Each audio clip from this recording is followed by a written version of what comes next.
whenever Hausas come as strangers and find a given a place to settle down and carry on their trade as strangers, they call it Zango or Zongo. Is that not so? Zango. Zango, yes. We call it Zango. That's how we understand it. Yes. So that expression Zango or Zango stands for stranger elements who have been accommodated in indigenous areas. Is that not so? That's not so.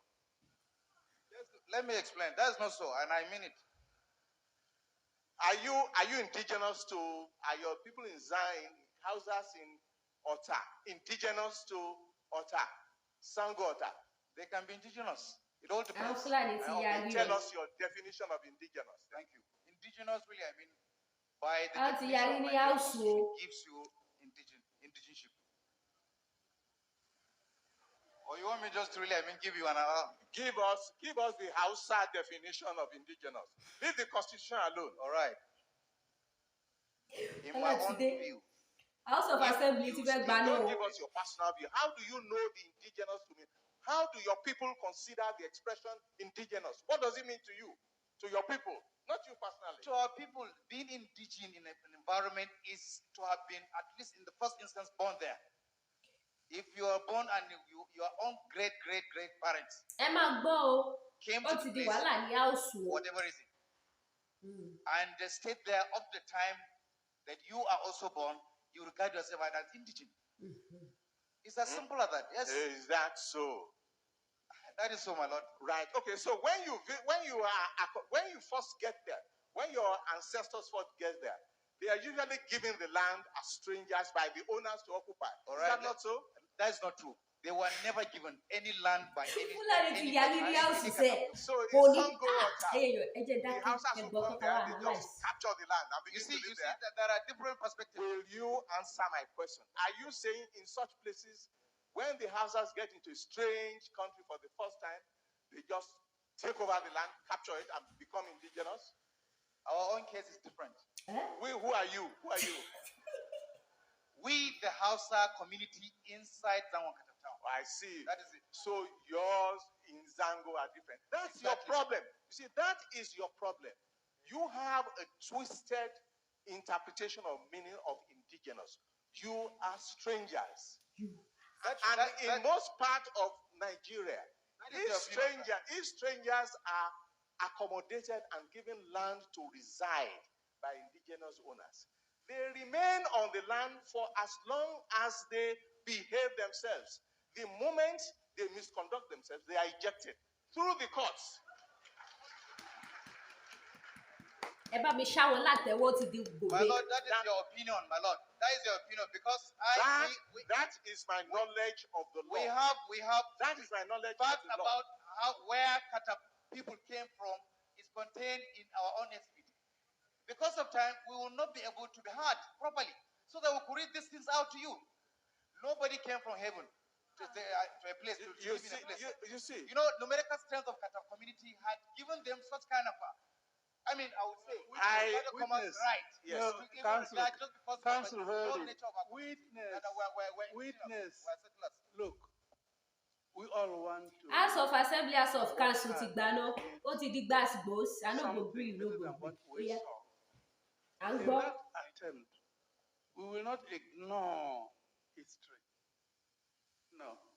Certainly, sir. The history may not be the correct thing today. But let's accept it existed like this before. We want it this way now. Yes. Then it's easy. But sir, every community has some people who came first, those who came second, those who came third. Yes. And the law is asking, those who came first will regard themselves as first settlers. Those who came after them. But we want to integrate. The aim here is to see if we can integrate everybody. Exactly. And find a new word in our vocabulary. Give this indigenous or no indigenous. Exactly. If we can substitute, say, residence. Yes. Yes. That has not been done, but that's what we are asking, if it can be done. Yes. If I'm born in Jos, brought up in Jos, live there 200 years, if anybody can live 200 years, I'm still regarded as a stranger. We say that is not good enough. But let's see what the history was before I can change it. But this issue really has to do with the fact that the Kata people came from Karigi. They came from Karigi. Let me just say, we were there before them. And what is contained there, you see, their numerical strength really, has given them such kind of a right and perception for the Nigerian public to think that they came before us. You see, that is history. That is history. You might accept or dislike. Mr. Bisala, I am going to leave this topic now. But I'm going to leave you with this, that the main cause of the problem in Zango area, and it will continue to be, is that your people who gather together from all over the country and settle there as strangers are not ready to accept that you were originally accepted and given land in that area. You are settlers, you are strangers there. The people have accepted you.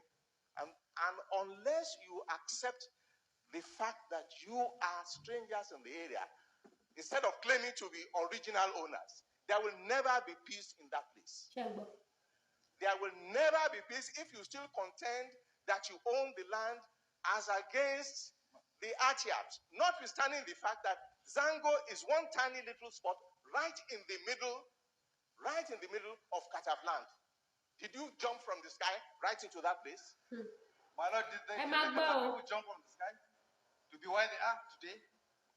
They have not really, everybody really, came from somewhere. And the issue is this, really, just because of their numerical strength and because of the now tendencies in the Nigerian politics. I've told you, there's this sort of grand sympathy for the Kata community that they own that land that we are on.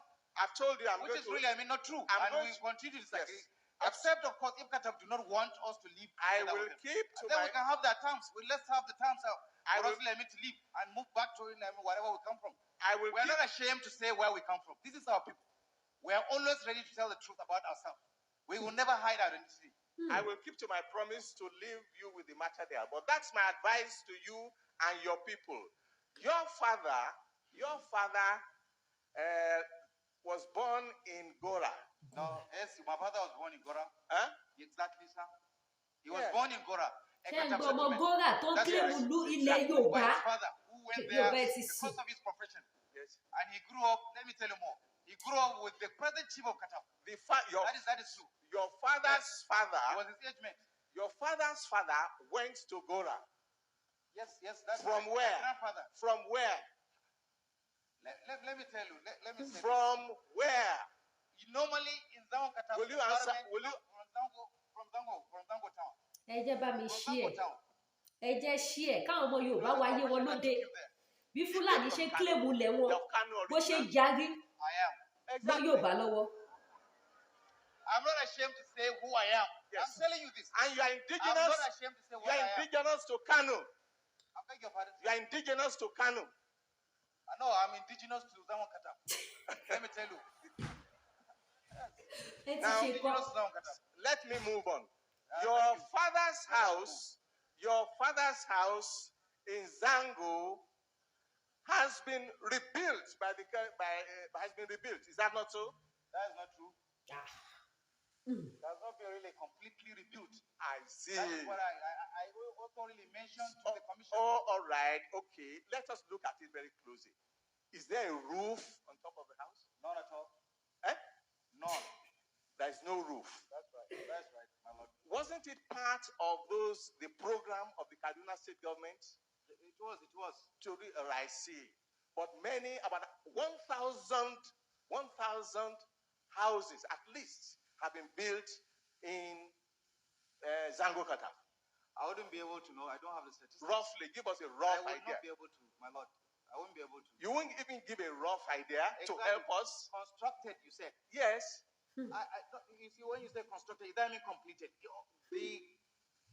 Constructed and completed and roofed. No. I think I could say about maybe 50.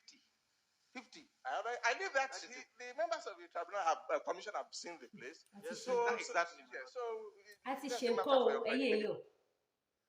Ati ṣe nǹkan o, ẹ̀yin yẹ̀yin bàbá. Ati ṣe nǹkan nílẹ̀ Yorùbá tí a bá tètè lọ múra. Ká gbó ṣáṣá lọ́rùn. Ká ṣe kíni? Ká gbó ṣáṣá lọ́rùn. Ká jẹ́ kí ohùn wa kó rinlẹ̀. Ká tètè mọ nǹkan tá ń ṣe. Ká tètè múra ti àwọn people yìí. Ṣé tí ó tó ṣẹlẹ̀ nínú house? Yorùbá àti Fulani. Ẹ wo bó ṣe ń drag ẹ̀.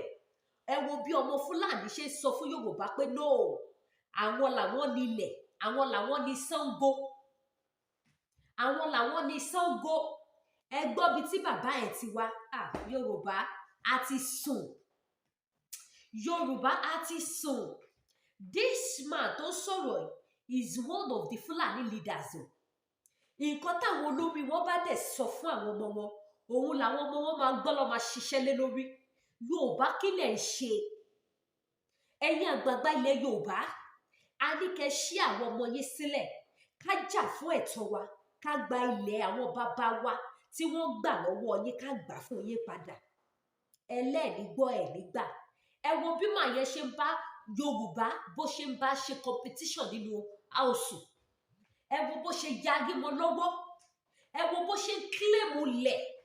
Ẹ wo bó ṣe ń claim indigene. Ìwọ ọmọ àtọ̀húnrìnwá tó ń claim indigene. Ẹ jẹ́ torí Ọlọ́run. Ọmọ Sokoto ṣé indigene Ìkẹjà ni? Ìbéèrè ni Ìkẹjà is Lagos State. Ọmọ Kano tó jẹ́ pé ìyá àti bàbá ẹ̀ Kano ni wọ́n. Èdè ẹnu ẹ̀gbọ́n ti proof ibi tó ti wá. Ìṣesí ẹ ti jẹ́ ká mọ ọmọ ẹni tó ń ṣe. Ó ti jẹ́ ká mọ orí èèyàn tó jẹ́. Tó wá sọ wípé ọmọ Ìbàdàn ní ẹ́. Kẹ wo bí tí àwọn people tí wọ́n ti ṣe kíni, tí wọ́n ti ní overconfidence dé, tí wọ́n ti gba ilẹ̀ dé. And wọ́n dẹ̀ dúró bẹ́ẹ̀, wọ́n dúró ti George. Wọ́n máa sọ wípé báyìí ní bẹ́ẹ̀ dẹ̀ ni. Kò sí ohun tẹ́ lè sọ létí wọn kò tà. Kò sí tàn tí ẹ fẹ́ pa fún àwọn people yìí. Tí wọ́n bá dé sí yín lọ́rùn, wọ́n dé nìyẹn, wọ́n ní gbọ́, wọ́n ní gbà. Ẹ wo ohun tó ṣẹlẹ̀ nínú meeting yẹn. Ẹ̀yin ọmọ Yorùbá, ẹ bá mi share. Ẹ bá mi gbé ti àbá yẹn jẹ́ kí lè tún jẹ́kọ̀ọ́ fáwọn ọmọ Yorùbá. Ṣé tá bá ṣe mú àwọn àgbà ilé ìsìn wa, a fi ṣíra wa níyè ni. Tá bá sọ fún yín pé bá wa share, kí ìyè àwọn tó sùn, kí ìyè wọn lè ṣí ni, kọ́ lè jí. Kọ́ lè mọ̀ pé nǹkan ṣẹlẹ̀. Ọmọ Yorùbá wo ló tún bẹ̀? Tó lè lọ pa irú tàn tí Fulani ń pa. Tó lè lọ máa dúró kó máa sọ wípé no, nítorí bàbá òun ti wá láti ibì tó ti tẹ̀dó sí Zango. Wọ́n ti kọ́lé sí Zango. Òun ti di indigene of Zango. Àwọn làwọn ní Zango Ọ̀tà. Ṣé wípé gbogbo ilẹ̀ Yorùbá tí àwọn Fulani ní ọjà sí, ṣé wípé àwọn people ti claim ẹ̀? Ọjà Mile 12 wọ́n ti claim ilẹ̀ yẹn o.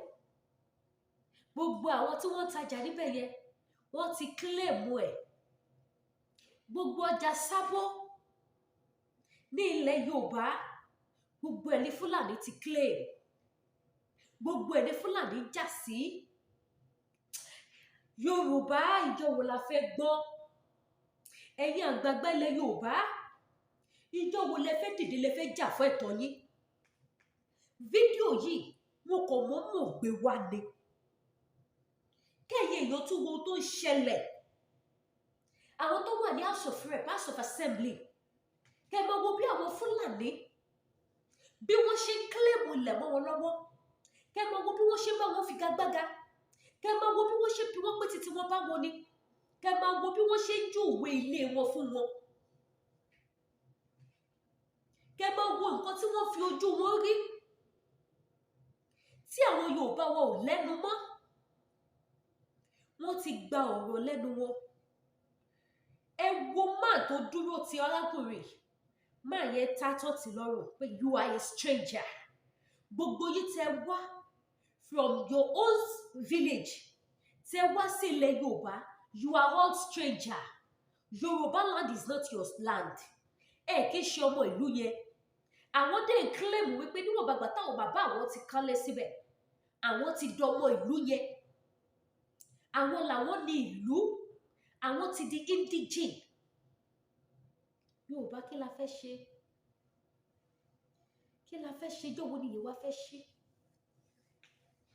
kí Fúlàní máa sọ fún wa pé kùbí ta fẹ́ gbé gbà lórí ilẹ̀ wa kí ó jẹ́ pé Fúlàní ló mọ̀ pé ibi ta máa yà sí ọ̀nà tá máa tọ̀ ó jẹ́ pé Fúlàní ló máa júwe ibẹ̀ fún wa ní ilẹ̀ Yorùbá Yorùbá o nǹkan ti ṣe wá o nǹkan ti ṣe wá nǹkan ti ṣe kí ni ó ti ṣe wá àfi ká jí àfi ká mọ ọmọ ẹni tá à ń ṣe inú áùsù lẹ ti wo fídíò tí mo fi hàn yìí o inú áùsù lẹ ti gbọ́ gbogbo nǹkan tí wọ́n ń jà sí yìí o inú áùsù lẹ ti gbọ́ gbàgbó sí tí wọ́n ń dráàgì yìí o tí Fúlàní dẹ́ insist pé sẹ́ẹ̀ tí ẹ tó ń sọ yẹn you are just saying your whole indigenous ilẹ̀ Yorùbá lòun Zango Ọ̀tà ni wọ́n debate lé lórí yẹn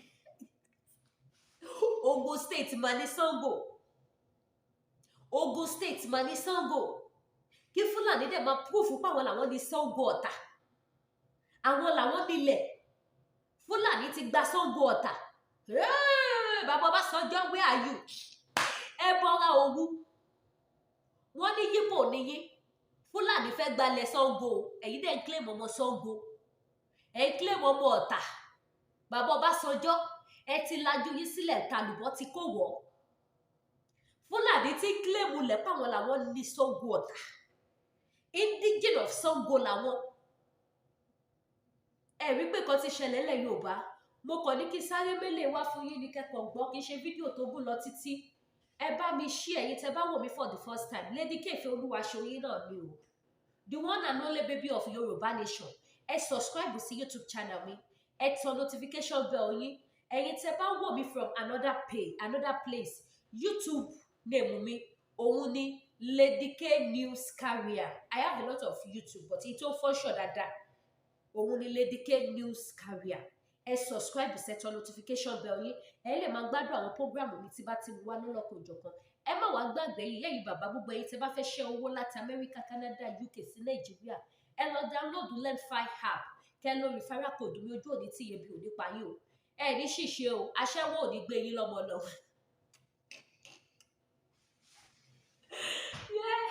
aṣẹ́wó ò ní gbé yín lọ́mọ lọ o olè ò ní jà yín o ẹ lórí referral code mi òun lẹ́ wò lókè program yìí kẹ́ fi ṣe owó láti any country tẹ́ bá ti wà America Canada UK ṣẹ́yìn tẹ́ wà lamẹ́ríkà tẹ́ bá ti ṣe first transaction yóò máa fún yín ní $20 as bonus tẹ́ bá lo referral code mi Lady K referral code tẹ́ ẹ̀ wò lókè OLU yìí tẹ́ bá ti lè lò wọ́n máa fún yín ní $20 ẹ̀yin tẹ́ wà ní Canada wọ́n máa fún yín ní $30 ẹ̀yin tẹ́ wà ní UK wọ́n máa fún yín ní £10 as bonus for first transaction yìí exchange rate ẹ máa rí lójoojúmọ́ iye tó wó bá jẹ́ kò ní sí pé wọ́n cheat yín kò ní sí pé ṣẹ̀ṣẹ̀ máa lọ béèrè lọ́wọ́ àwọn ọ̀pọ̀ ẹ̀jọ̀ èlò lọ́ṣẹ́wó báyìí sí mo fẹ́ ṣẹ́wó ni kò ní sí yẹn bẹ́ẹ̀ ẹ máa ṣe nǹkan yín pẹ̀lú fàájì fún ara yín ìyẹn dúró bẹ́ẹ̀ bákan náà ni product iléeṣẹ́ tí yan natural bàtà ń tà ẹ̀yin tẹ́ bá ní diabetes jẹ̀díjẹ̀dí ẹ̀yin tẹ́ ní di manpower tẹ́ máa fi náàkì dáadáa ẹ̀yin tó bá jẹ́ wípé ìyàwó yín máa ń complain pé máa ń tètè release àbí ẹ̀ kí n lè ṣe lẹ́ẹ̀mejì mẹ́ta mẹ́rin márùn-ún ọ̀pọ̀lọpọ̀ àwọn obìnrin wọn láìkí kí èèyàn bọ́ wọn yóò dáadáa lórí bẹ́ẹ̀dì kẹ́ jáàkì wọn kẹ́ gbó wọn gidi kára wọn kó ṣe kí ni kó balẹ̀ obìnrin tẹ́ bá dótọ́ tó ṣẹnu fẹ́fẹ́fẹ́fẹ́ ẹ̀ẹ́dó dáadáa ni ṣùgbọ́n obìnrin tẹ́ bá dótọ́ ẹni kó dìde lórí bẹ́ẹ̀ wá gbọ́ jẹ́ kí n ṣe mi díẹ̀ náà àwọn ayé ẹ̀gbẹ́ ni á sùn lọ ni á mú lọ lọ ni ìyẹn ni wípé ẹ pé lọ́lá ẹ pé lọ́kùnrin so gbogbo ẹ̀ tẹ́ bá ní ìdààmú mo tẹ́lẹ̀ lò láti fi ṣe eré ìfẹ́ bẹ́ẹ̀ ẹ pè mí lórí WhatsApp number mi tẹ́ ń wò lójú screen kí fún info number iléeṣẹ́ ọtí yan natural bar ẹ̀yin tí nǹkan ọmọkùnrin yín tó tún wá kéré tó jẹ́ pé kárọ̀tì lẹ kó sábẹ́ tí àwọn sisters àti mọ́mì tó dẹ̀ wá kùkùmbà kiri ẹ pè mí bákan náà iléeṣẹ́ ọtí yan natural bar wọ́n á fún yín ní nǹkan tẹ́ máa lò tí nǹkan ọmọkùnrin yín máa jáde síta sí tó máa kúrò ní kónkóló ìyẹn dúró bẹ́ẹ̀ ẹ̀yin tó bá yẹ pé jẹ̀díjẹ̀dí ẹ̀yìn ríro ọ̀pá ẹ̀yìn gbogbo ẹ̀ ló yọ yín lẹ́nu ẹ pè mí bákan náà kí fún info number iléeṣẹ́ ọtí yan natural bar ẹ̀yin tó bá wá jẹ́ wípé ikùn yín ló tóbi tẹ́ fẹ́ lò ó flat tummy ẹ pè mí bákan náà iléeṣẹ́ tí yan natural bar ẹ má tún wá gbàgbé gbogbo ẹ tẹ́ bá fẹ́ lo cream tó dáa tẹ́ fẹ́ kí kọ́lọ̀ yín kó ràn